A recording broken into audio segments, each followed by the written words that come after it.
Good morning, everyone, or good afternoon from wherever you are signing in. It's my pleasure to welcome you to another SIS event.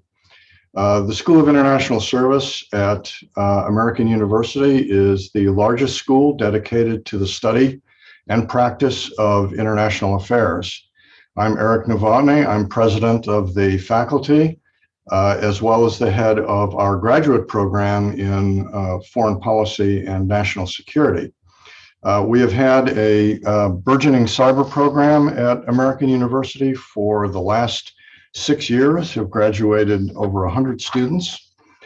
Today's event is also co-sponsored by two of our research institutes at American, the Internet Governance Laboratory, as well as the Center for Security, Innovation, and New Technologies. And we thank them for helping us co-sponsor this event today. I'm joined by four of my close friends and distinguished colleagues.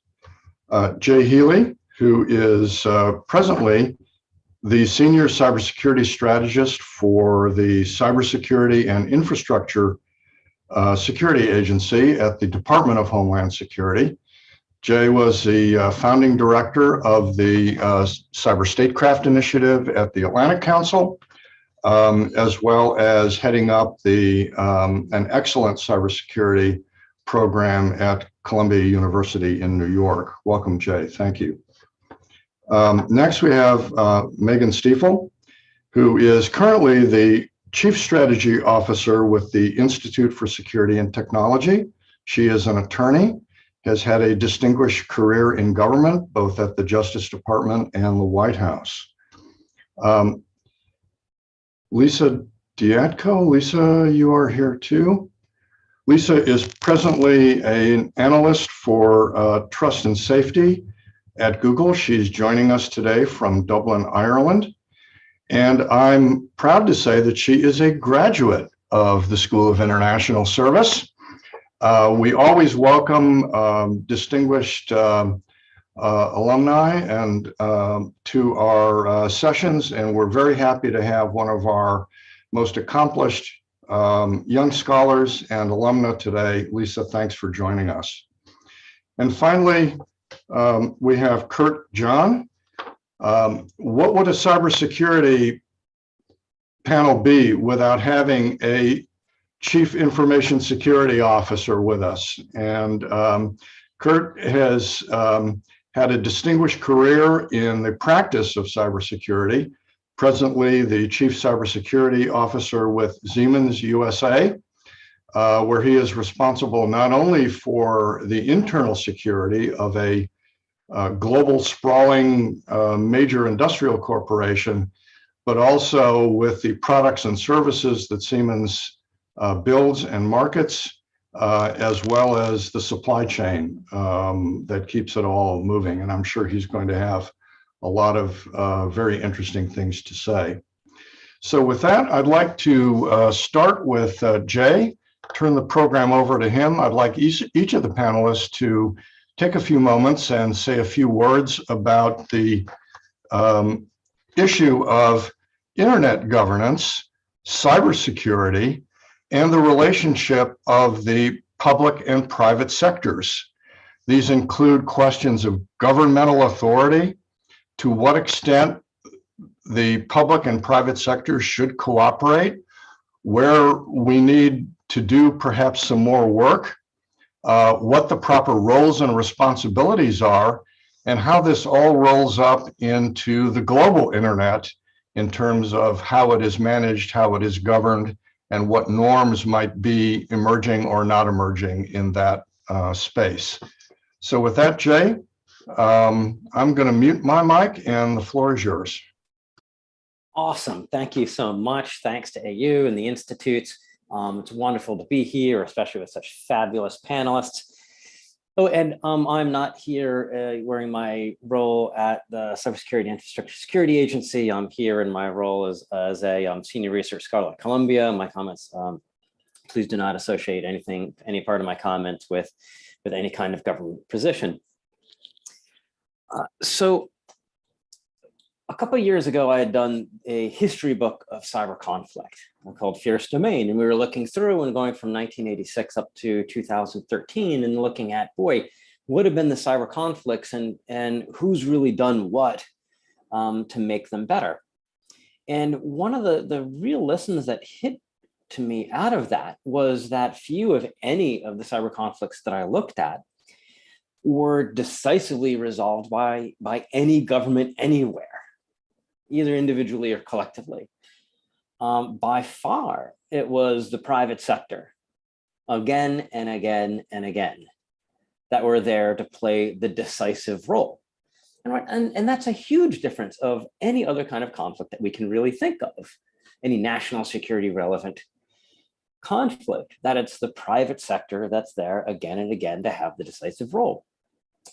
And we need to think about that when we're looking to pursue public policy priorities for partnership and improve the governance of the internet. And the private sector had the advantages we found because they had agility. Normally the government, they could act while the government agencies were still arguing about who was supposed to have the lead. They had subject matter expertise. Right, there are subject matter experts in the government, sure, but they're not nearly as deep as what the private sector has, right? And they have their hands deep in cyberspace, right? Companies like Verizon or CrowdStrike or Microsoft or Google, right? They have their hands deep in cyberspace. And one of my buddies, Mark Sox, was at Verizon at the time, and he said, "Jay, we can bend cyberspace if we need to." Right, and that's something that governments just can't do, like change the actual geography of the terrain for better defense or to stop an incident. Now, the government has strengths that the private sector doesn't have, right? The government has presumptive legitimacy in some areas, not in others. It's got, especially the United States government has substantial budgets and staying power, right? If the FBI wants someone, they can stay after them for years and years and years. And they have additional authorities, right? It's difficult for a cybersecurity company, no matter how forward-leaning, to melt down the home networks or an adversary or stab them in their sleep. And those are things the Department of Defense kind of excels at, right? You've got the power of the president just to get up and cheer on from the podium or denounce from the podium. This is really, really powerful. And so when I think about things like what's the relationship with the private sector, I always kind of start that in mind, right? I'm sorry to switch to a baseball analogy. I should be using some kind of Olympic analogy, like getting in Chloe Kim or Nathan Chen. But there are 9 players on the field for cybersecurity, and most of those players are private sector, right? And what we had for a long time with government, especially with General Alexander at NSA, was you had the government running around and saying, no matter where the ball was hit on the field, you had the government running around saying, I got it, I'll make the play. Fort Meade can handle this, we have the special sauce. And it just didn't work well. It's not the way, it's not bringing the best strengths of those two things together. And for a great example, that's largely forgotten by the government, but not by the private sector. Mark Bowden, in his book Worm, does a great job of talking about how the response of the Conficker working group to this malware called Conficker. And the Conficker working group briefed DHS on how they were stopping the spread of this very, very dangerous malicious worm. This was 12 years ago now. And they said, hey, we'll bring DHS up to speed. I mean, they were doing incredible things like using their own personal credit cards to register domain names that the Conficker worm was going to use. They briefed DHS, and then the next week they said, oh, we should brief NSC. And NSC, yeah, we already get the brief on what's going on. So that's weird. We're the only ones that are doing any action. Turns out the DHS folks had taken the slides from the Conficker working group, taken off their logo, put on a DHS logo, and briefed it up to the NSC. Right? That stuff isn't forgotten by the private sector. They remember exactly what the government brings to the fight. I'll even go further. DoD, for all of their capability, are good at protecting their own and government networks. They're good at spying and knowing what's happening, and they're good at shooting back. Those are the main strengths, right? They can share some intelligence based on that. Like, hey, here's what we see X, Y, and Z adversary doing. That's all useful stuff. But that comes a long way from what we really, from the amount of policy weight that we're asking DoD to carry here. So when we're thinking about specific things like mandatory reporting, I ask those of you that are dialing in, when you're in these positions, say, what is the specific policy purpose that we want this additional requirement or this change to have?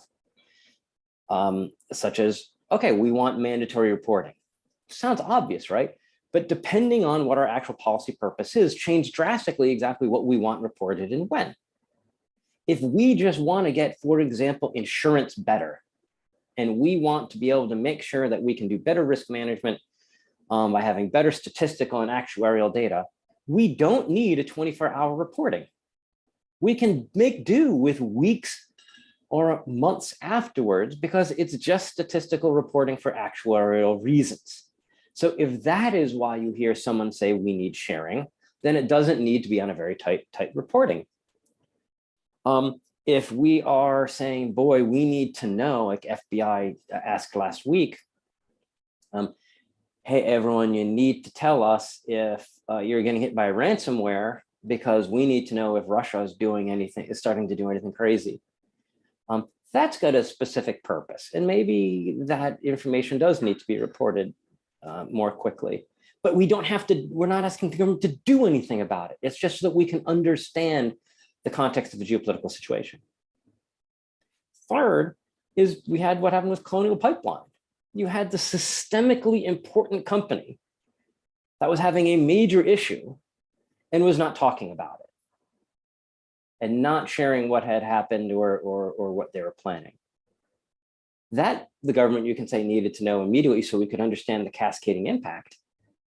But honestly, we needed less to know about the cyber incident than what they were going to do to shut down or not shut down. So be really careful when you hear someone talk about these things of saying, okay, and then what are you going to do with the information? Right? What is if in these cases the government says it needs this information, who's going to take it? What decisions is it going to inform? Who's going to make those decisions and under what time frame? And I think most of the time we're finding that the timelines and the purposes are not well spelled out. So to close, I want to mention the organizations that I think are doing great stuff, like Cyber Threat Alliance, right? The information that the government wants in many cases is already pooling in certain locations. So we don't need to collect it from the individual folks getting hacked. We might be able to get it from other places rather than institute mandatory reporting. 25 years ago, we invented the first real information sharing organizations, the ISACs, Information Sharing and Analysis Centers, through President Clinton's PDD 63.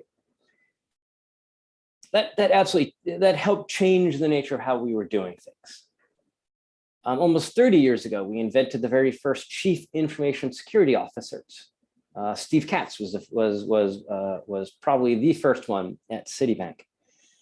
Since then, we've come up with other innovations like the attack framework and the cyber kill chain, right? We don't always have to have a technological fix. So what might be better organizational and process fixes for us to do better in cybersecurity through public-private sector partnership? We might, for example, say, boy, if ransomware is the problem, let's build organization that is specifically to deal with ransomware and to ensure a fast response to ransomware. We could do another one for denial of service attack, another one for counter APT, another one for counter malware spread, right? We've got a bunch of public policy ways that we can approach these problems for public-private sector partnership that make the best of the strengths of the government, budget, staying power, presumptive legitimacy, additional authorities, and those strengths of the private sector, agility, subject matter expertise, have their hands deep in cyberspace and the ability to change it. Thank you. Great, thanks very much, Jay. And Mark Bowden's book is one of the great reads of all time in this area. Megan, as a follow-up to that, where are we with the public and private sectors, and how can we make things better? Thanks, Eric, for inviting me this morning, this afternoon, I guess, depending on where you are. It's always great to be with you and Jay and new friends. So, Jay and I think, share a lot of common viewpoints. Among them, I think I won't put words in Jay's mouth or try to capture his comments, but I think, is this shared view that the government isn't, we don't want the government necessarily to save us, that we really need to think carefully about responding or kind of accepting without question the viewpoint that the government, particularly different portions of the government, in particular DoD, are the right entity who should be kind of first coming to our collective rescue in this space. I think just to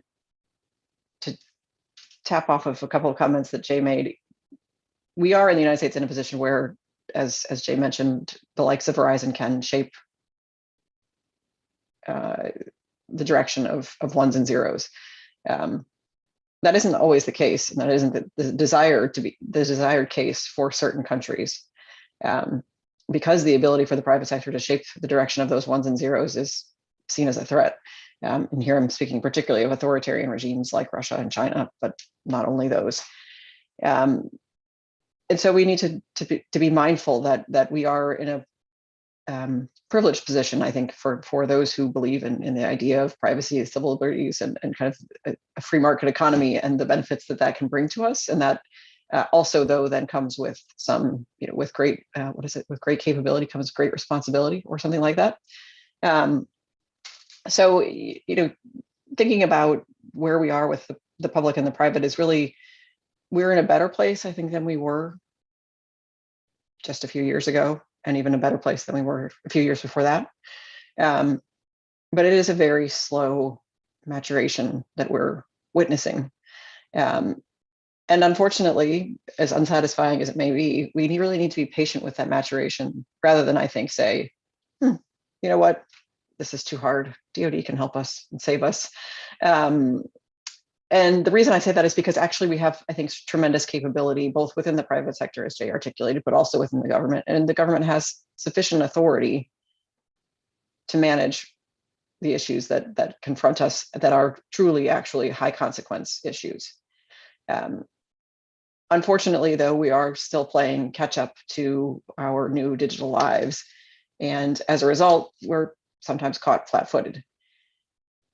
So to support both government and industry in managing this new frontier of a digitally connected economy, global economy, we need to think about sort of how the government can better leverage some of the authorities that it has, and what incentives it needs to think about extending or expanding to bring the private sector into a better position, not only to deliver goods and services to its customers, but also to protect the homeland.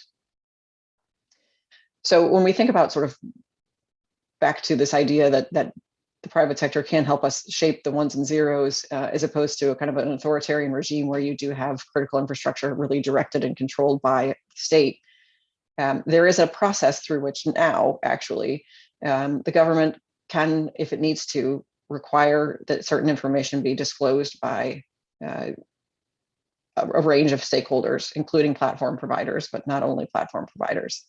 And the disclosure of that information could be as limited as what we call metadata, so the non-content information surrounding a communication, but also the content of the communication. And this sort of content, non-content question is one that is kind of leading a leading policy priority, I think, for in terms of privacy and human rights for the United States and its partners. Particularly as we think about the difference between counterterrorism investigations and cybersecurity investigations, that content is really less relevant. But we're still living in a space where we don't have cybersecurity purpose per se to a particular type of collection versus a counterterrorism particular purpose. And it is this question around finding this balance between what we do about victim information, particularly the contents of victim information, and the types of information that we might ask of victims. And it's in part that dichotomy or that difference around the victim and what we need to know about the victim in order to fully understand the risk that's being posed to the victim and potentially others in the sector, potentially to the national economy, to the global economy. That is in part where we get tripped up. So in thinking about sort of whether or not and how we might think about this victim, accounting for the victim's needs, that has been one of the core challenges in thinking about how to manage cybersecurity risk. And in particular, it's been a challenge in formulating the broad standards and regulatory requirements that we might want to put on organizations so that they are in the best position, as Jay noted, they at best understand their networks. We don't want to be in a position probably where the government knows every single, everything there is to know about Kurt's employees' desktop profiling profiles and the like. But if that's the case, then we need to think about what is appropriate and relevant to expect of these network providers and enterprise systems, and what's beyond the pale in terms of establishing and maintaining a secure economy. So even though figuring out the right prescriptive regulatory requirements is difficult to galvanize support around, and here I'm thinking about we have requirements in the banking sector around network security. We've taken overall a sectoral approach. I would argue that this sectoral approach is far more desirable than, as I mentioned, allowing governments to have access to the backbone, potentially to respond therewith or therethrough to so-called attacks on behalf of victims. So as I've sort of come back to, rather than rushing to hand the access to the backbone over or keyboard to United States Cyber Command or some other type of agency, it's really advancing this sectoral approach on the regulatory front that really needs to be reconsidered and reinvigorated. We also, at the same time, need to think about working on the incentives in the products and services markets, because at this point we're forcing industry to play catch up with in a market where it was first to market that was king or queen, not secure to market. So industry is having to kind of fight a battle with one hand tied behind its back, because they're working to maintain security around systems that weren't built with security in mind in many cases, particularly in the OT space. We've really only paid lip service, I would argue, to date, which isn't to undercut the great work of Jay when he was in the NSC, myself, my colleagues, and all of those in industry. But I think Colonial Pipeline was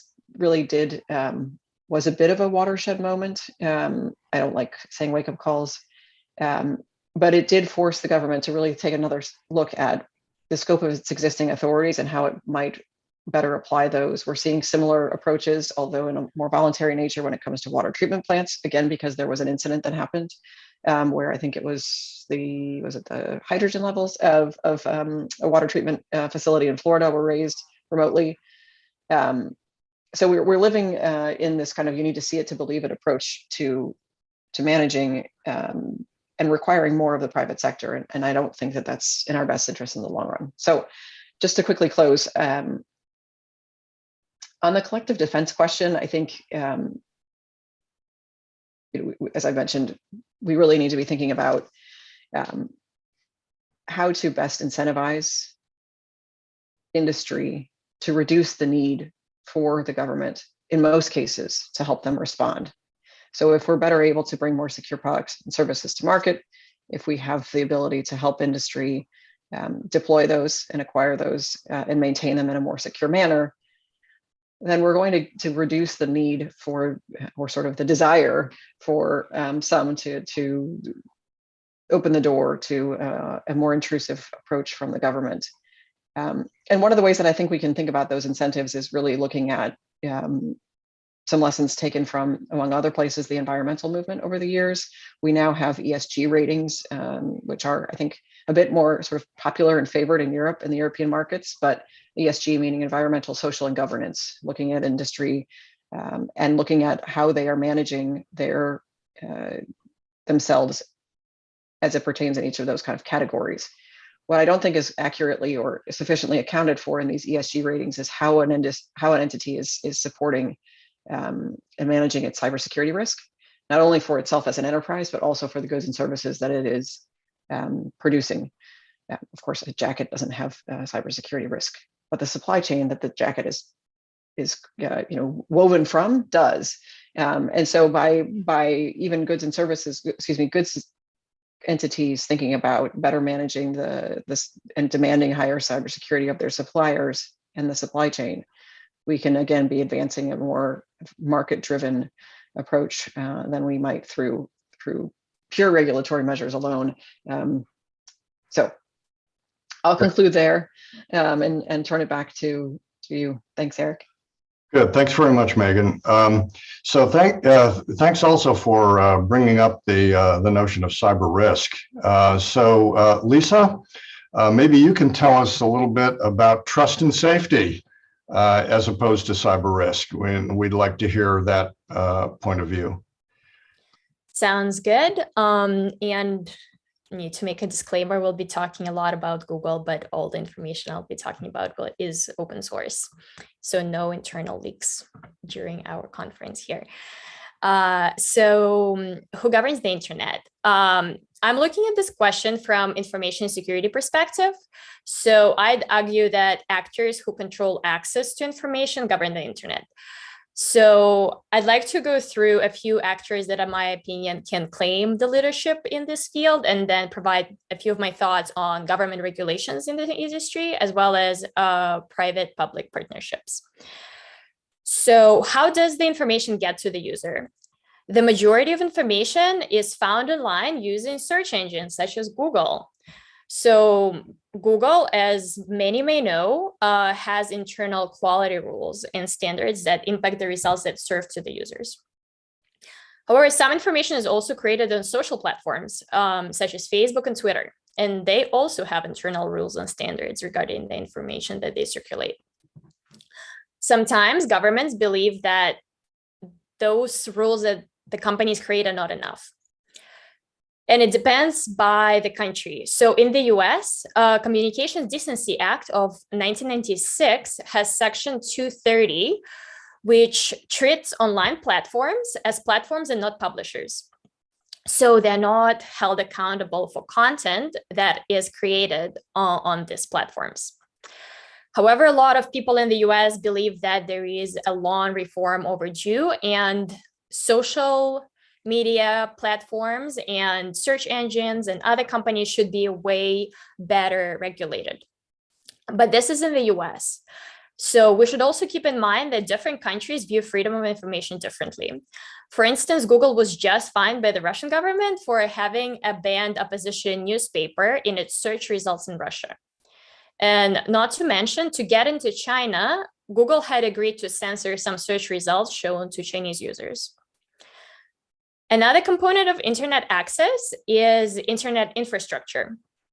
So digital information is stored on servers, and private companies, again, such as Google and Facebook, have their own servers across the globe, or there are private companies that own the servers, and then other companies can collaborate with them and use them for storage facilities. This also created a few problems. For example, just this week, due to GDPR, the EU data protection regulation, Meta of Facebook, found itself in a legal battle around the transfer of the EU data to the US servers, which is why it may have to pull Facebook and Instagram from the EU market, which would be very sad because I'm based in Europe and I would love to use Facebook and Instagram. Lastly, another set of players in the digital ecosystem are the ISPs, or the internet service providers, which are big companies that ensure the internet gets to consumers. These companies can control the speed of internet and even what the customers can access. Now, I think the ISPs themselves probably don't have any incentive to control the flow of information. But again, the governments of the countries where those companies operate might force them to do so. There is a principle that's called net neutrality, which means that internet service providers must treat all internet communications equally and not discriminate against users, content, website, platform, application, etc. So, however, at the same time, there are many examples across the globe where the governments do not follow this principle and block certain sites and IP addresses. One of the more famous examples is the block of Wikipedia in Turkey from 2017 to 2020. I'm from Belarus, I told you about it, and almost all independent media is blocked in my country and cannot be accessed without a VPN. So these are only some of the players in the digital ecosystem that I think can claim the governance of the internet. But I think there is a pattern here. It started with private companies that have their own internal rules and laws that are not uniform across the industry. Then the governments come into the equation and they can request the companies to change and enhance those rules. I personally believe that some uniform rules set by the government can be very helpful to create an equal playing field and hold every actor in the ecosystem accountable. However, at the same time, too many rules can impose additional costs to the companies, stifle innovation, and force companies to move abroad where the industry is not that regulated. In terms of private-public partnerships, during my time in Washington, D.C., when I attended EU, I really enjoyed attending different congressional hearings. And one that I attended was on digital responsibility, where Facebook, Twitter, and Google testified. And it was fascinating to see how the companies agreed to actively engage in mass file and incident information sharing, including hash and URL sharing among themselves, as well as with the US government. And the companies also stated that they were actively engaged with law enforcement agencies, which is a good and a bad thing. So in general, I believe that threat intelligence and data sharing, especially on emerging threats, can be extremely useful. So I'm all for it. However, at this point, I think it's up to the private company to decide if they want to seek collaborations with the government and other private companies or not. My last example would be Google declining to share the expertise with the Department of Defense on Project Maven in 2017, which was a project to eliminate a number of civilian casualties through AI, but can also be used arguably for other reasons. And I think as a private company, they have a full right to do so. Great, thanks very much, Lisa. Before we turn to Kurt, I would like to mention to our audience, if you have questions, general questions, or questions for one of the panelists, please use the Q&A function in Zoom, and we'll go ahead after Kurt's remarks to a Q&A session. So please go ahead and ask your questions in the Q&A box. Thanks. Kurt, from your perspective as the Chief Security Officer, Cybersecurity Officer for a major global company, let us know from your perspective kind of where we stand in the public-private relationship. Thanks. Yeah, thanks. There are two or three fundamental issues if looking at it from the private sector. The number one is, if I were to go to our general counsel right now and say, hey, I'd like to start sharing some information with the federal government, we would have a very detailed discussion on why, what information, how long will it be kept, who will the government potentially, or which other agencies may that particular agency share it with, et cetera, et cetera. That's one. The second part of that is who else is sharing information with the government, right? Which other private sector folks are sharing information, and what information are they sharing? Is there a chance that the information that we share could potentially be accessed by our competitors, right? The third would probably be if we share information and unbeknownst to us through a series of unfortunate events or missteps, it turns out that we have done something which is questionable. And this is a hypothetical situation, something which is questionable. What type of regulatory and or law enforcement issues may we get into?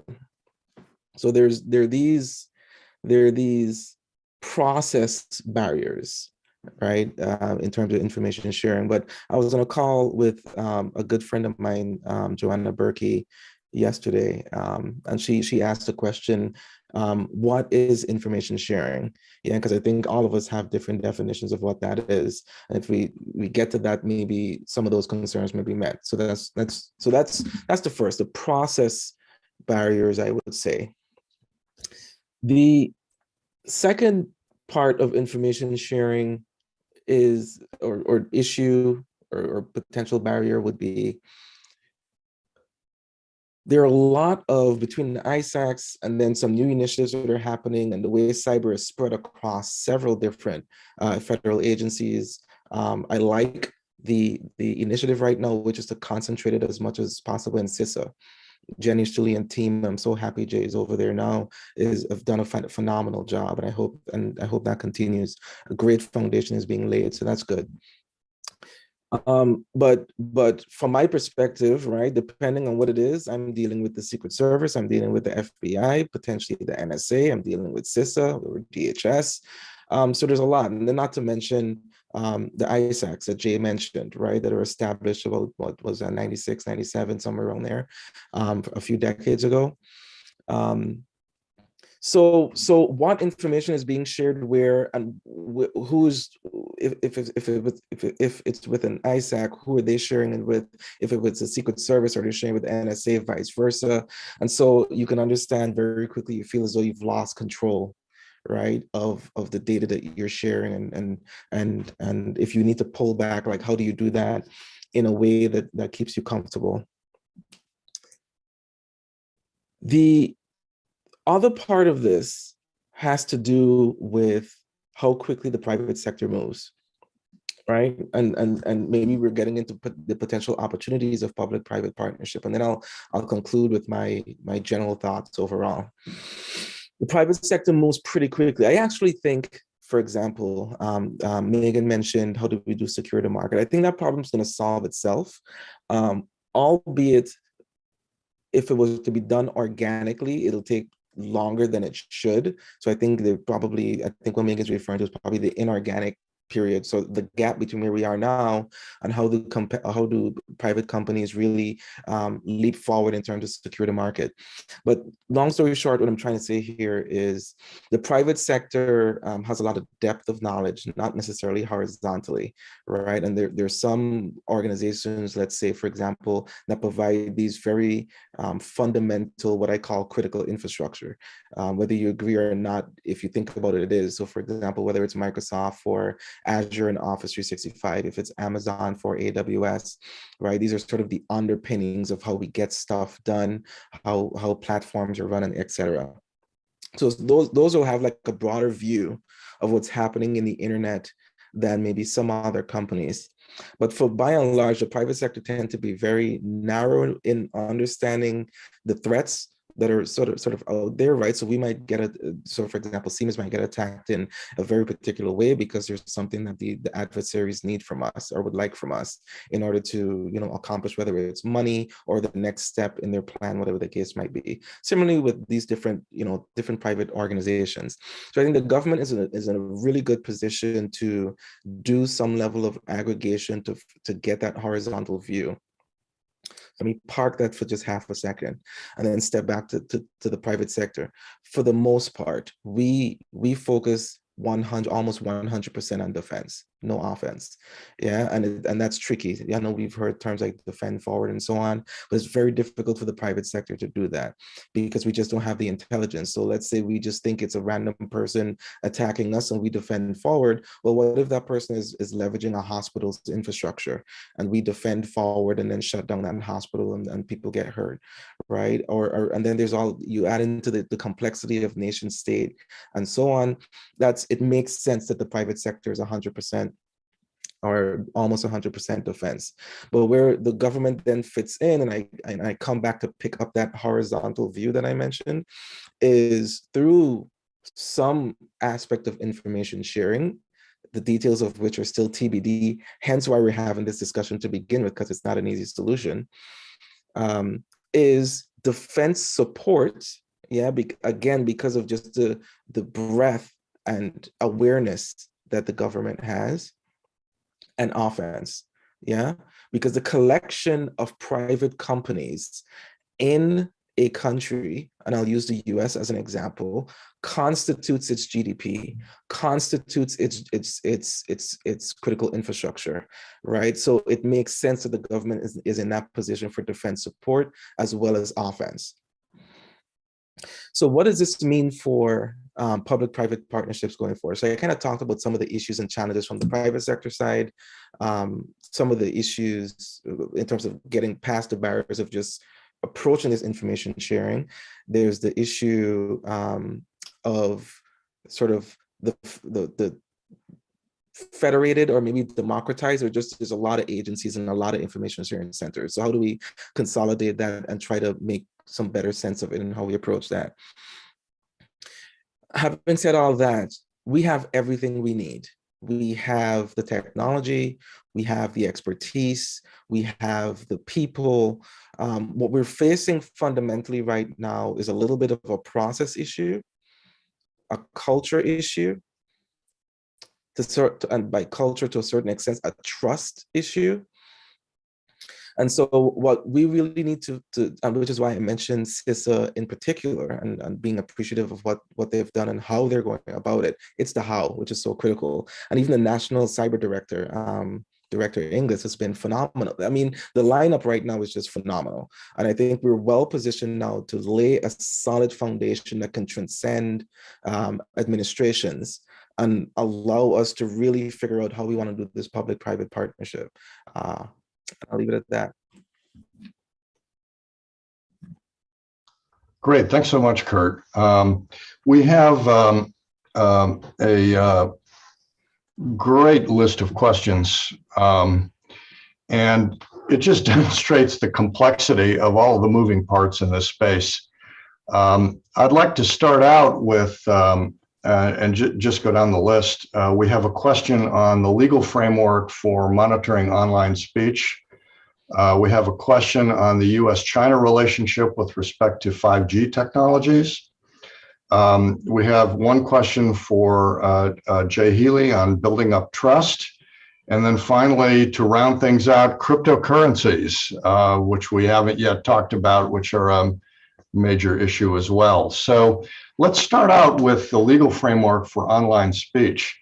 Traditionally, when those of us who have been in the cybersecurity profession for a number of years, that was really not part of classic cybersecurity questions. Now it seems that they are completely coupled because we use cyberspace as a platform and channels for all of these content-related activities.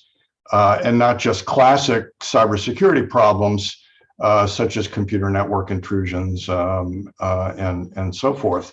So I'd like to just open that one up very briefly to the panel. We've got Megan and Lisa. Maybe you want to try to take that one on, and then we'll go to the US-China relationship. Maybe I can start. So I briefly mentioned in my original remarks that there is Section 230 that unfortunately doesn't scrutinize social media platforms and social engines or anything like that for the content they circulate. I think this is being looked at right now, but I don't think there is any specific law that makes social media platforms take down hate speech. Also, separately, just Googled it, and Wikipedia says, and I'll just reiterate it, the United States does not have hate speech laws, neither digitally nor in real life, since the US Supreme Court repeatedly ruled it out because it violates the freedom of speech. So unfortunately, nobody can go to jail for criticizing people online or offline. However, again, as I said, social media platforms do have internal rules, which is its own ecosystem, and they do have hate speech as an option to be reported. And I think if it's reported, it's just up to a company itself to enforce those internal company rules. And if it's their platform, they can do whatever they want on that platform, and they will take it down if they deem it indeed violated the internal procedures. Great, thank you, Lisa. I think if we had laws that restricted citizens' abilities to criticize politicians in the United States, we would take a definite drop in our GDP because it is such a burgeoning industry. Megan, any thoughts? Well, many, and I think we'll say for a different day, sort of the market dynamics of ad-based social media, the social media economy, if you will. But just to build a bit on what Lisa mentioned, it is largely a voluntary practice by platforms to set these terms of service through which they can decide to remove a post for violation of that terms of service. I think what would be helpful, and I think that I haven't been following it as closely, is for there to be kind of a unity of practice, if you will, in terms of best practices shared by many of these social media platforms to say, many of them do, but not all of them talk about and produce transparency reports around some of these issues. A related issue is kind of this idea of what Facebook calls coordinated inauthentic behavior. And they, and particularly Twitter, have been pretty proactive in producing reports about when they have removed a particular type of content speech, often involving, I'm thinking that there were some, I think, efforts, coordinated inauthentic behavior efforts that involved actors in the ASEAN region that was the subject of a recent takedown. But at the end of the day, yes, we do not, thanks in part to the First Amendment and also to Section 230, we do not have this approach in the United States. And I think agree that that's not one that we want to pursue. At the same time, though, I think we do need to have better clarity and therewith confidence in the practices of these companies. I think it's also just to flag kind of the cybersecurity risk here, because we don't have, in part, because in part that we don't have this kind of regulatory approach. There is the possibility that social media companies who do not have adequate cybersecurity can in part fuel an event of significant consequence were they to be overcome by an actor who then posts something that's false or misleading. And that's a whole kettle of fish that again is saved for another day, but I think it's one that I don't think we pay quite enough attention to. Yeah, good. Thank you, Megan. There is a subset of content regulation that can be defined, in terms of a cybersecurity problem, and I think you bring out that overlap that is probably not received as much attention as it should. Concerning 5G and building trust, Jay, I'd like to ask you about that.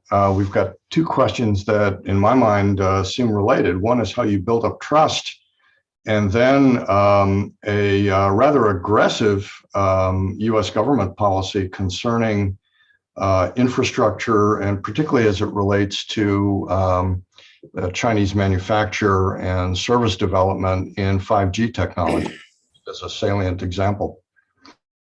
Yeah, I really like the question on how to build the trust, and especially because when I was hearing Kurt, his excellent comments, I was like, man, I'm a little bit too grumpy on this, or maybe not just grumpy, but also not recognizing the progress that has been made, right? You could have taken my rant from 2003, because I was probably making a similar one, to 2008 and onward, and we have made great progress. Something that I was writing probably when Megan was in the NSC was like, in general, information sharing isn't the issue, it's collective action. Right, because a football team, right? I mean, if you look at the Bengals, I can't believe I'm talking about the Bengals using this example, the American football team, right? They're not in the Super Bowl because they're in a successful information sharing organization, right? They don't. The coach isn't there and say, let's go share information, raw, and they go out and share information. No, they created a football winning team that happens to, as the part of the process of winning, share information. And for so long, we've so fetishized information sharing as being the goal, when actually defeating the damn adversary and improving security is the goal. Like, that's how we're going to win the football game. I keep coming up with these sports analogies that aren't Olympic themed. My apologies. And so that's why I was saying, good, let's, can we do things like those organizations to say, let's beat ransomware?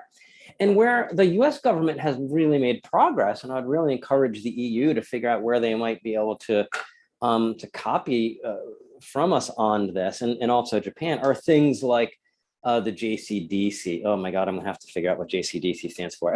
Did you break it out, Kurt? This joint group for collective cyber defense at CISA that Director Easterly has set up and is invited in. I think we're probably about 20 private sector, right? It's not an information sharing organization. It is a collective action organization. Chris Inglis has some of the best words on this, right? He doesn't talk about private sector partners. He talks about allies. As soon as I hear someone use that word, like allies, it really starts me to say, ooh, I think they might be getting this. Like, I think the private sector is going to be pretty happy. And I think we have, through these kinds of, Chris Inglis, he talks about to defeat one of us, you have to defeat all of us. That's a really great way of putting about this, that I think really helps build up that trust. I think we're really going to see that trust by not sharing information, but by doing things together. I had been the vice chairman of the FS-ISAC, the Financial Services ISAC. We went on for a year about how we were going to share information. When we actually got together and we had incidents going on, we came together and we said, how can we solve this incident? And all of those issues about trust fell away. No, they didn't fall away, but we were able to work them. That was a long answer, Eric. So why don't I maybe take a step back and see if anyone wants on that or on 5G. Okay, sure. Then we've got a couple more questions in our remaining time. Kurt, did you want to respond to Jay's comments? Nothing but to just I heard this from someone, to double click on it, and so it's a good way of putting it, and that's why I mentioned it's a culture issue, right? Because if we start to change the way that we're trying to drive this collaboration with clear outcomes, I think, as I mentioned, the technology, the people, the expertise, we have all of the competence we need to make this work. It's just the how. Very good, thank you. I see in the chat box a comment by one of our IGL fellows, Fiona Alexander. This is the hardest problem of all, and that is, what do we call things and what names do we use? Because you're absolutely right that on the one hand, when we use the word cyber, it connotes a military offensive classified set of operations. And when we use internet or information security, it has different connotations.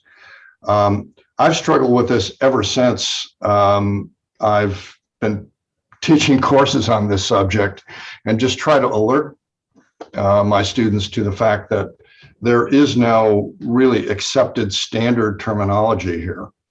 Now, Jay and Kurt were just talking about building trust, and yet the emerging model for network defense in the federal government is called zero trust. How do you like that?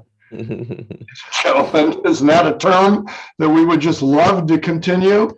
That we don't trust anybody, and there is zero trust everywhere. So the nomenclature, has a lot of problems here, and that's really a tall order. I hope that we can over time begin to kind of standardize this terminology, but at this point, we haven't done it. Jay? Yeah, and Eric, during my time in the White House, I'd be curious if this was true for Megan as well. The two were more closely aligned, right? Cyber and digital were connected, and the cyber issues were seen as primarily a subset of economy and innovation. Like, yes, there was this national security aspect to it, and it was the National Security Council after all. But in general, these issues were bucketed under economy and innovation, just when you're classifying knowledge. And now if you're looking at cyber, and I would argue maybe even the digital issues are now being put under, well, that's a national security issue because it's dealing with China, right? Look at all of the technology issues that we're dealing with. I mean, you can even see this in the Q&A to a substantial degree. And it's no longer, all right, how do we get the most of, how can we secure these well enough or develop these well enough to further our economy and society? And now it's, how does this look vis-a-vis our global competitors, especially China, right? That's one of the primary lenses by which we're looking at chips, right? We're not driving and saying, how can we continue Moore's law? I mean, I'm sure there are some, but if you talk about chips, the conversation is, well, yeah, China, let's talk about China. Because we're talking about TSMC in Taiwan and in the global competition. So to me, the both of them are, even though cyber and digital are separate, both of them are now increasingly a subset of national security. Yeah, I think you're right, Jay. And I would also add that when you introduce issues like strong encryption and related to that, cryptocurrencies, and blockchain technology, we're now at the rough edges of financial content and infrastructure regulation and we don't see a clear path forward, at least I don't, on how that will play out. We've got maybe a couple more minutes for some concluding comments. I'll just open it to the panel and then turn the program over to Kate. Well, I'll say really quickly, I'm optimistic. Yeah, there's stuff to wade through, and I actually like digital resiliency because cyber to me is a subset of that, because digital just consumes every aspect of our lives. What do you do last night before you go to bed? You're probably on your phone, whether it's entertainment, healthcare, whatever, financial, cryptocurrency, it's all digital resiliency. And then as you get into a particular subset, to Jay's point, then you get into, there's portions of digital resiliency which are absolutely critical for national security. So I like the term digital resiliency to answer that question. But I am hopeful. And then there's there's tons of things we have to contend with. The problem is complex, it's difficult. There's no rule book, there's no process book. We're gonna have to figure it out together. But again, I'll close by saying we have the right people. We have the makings of a fantastic culture around it, both in the private sector side, on the government side, and the private sector. It's been so traumatic the last 3-4 years that we're totally ready as well to engage. So I think I'm optimistic, and we're going to see some good things happening over the next few years. Very good. Thanks, Kurt. We really needed those optimistic words, and hope that the future that you envision, we can definitely realize. We are just running up on our time. I do regret that we didn't dive into blockchain and cryptocurrencies, but maybe that'll be a subject for another day. I would also remind our audience that on March 3rd, we will have an exclusive interview with my colleague Phil Brenner and the Cuban ambassador, which should make for some interesting conversation. And the internet is not to be neglected in that dialogue either. I'd like to thank our panelists. Great job, everybody. Thanks for taking time out of your busy schedules to inform our audience. I hope you all enjoyed this, and I'll turn the program back over to Kate Arian, who will close us out for today. Thanks again, everyone.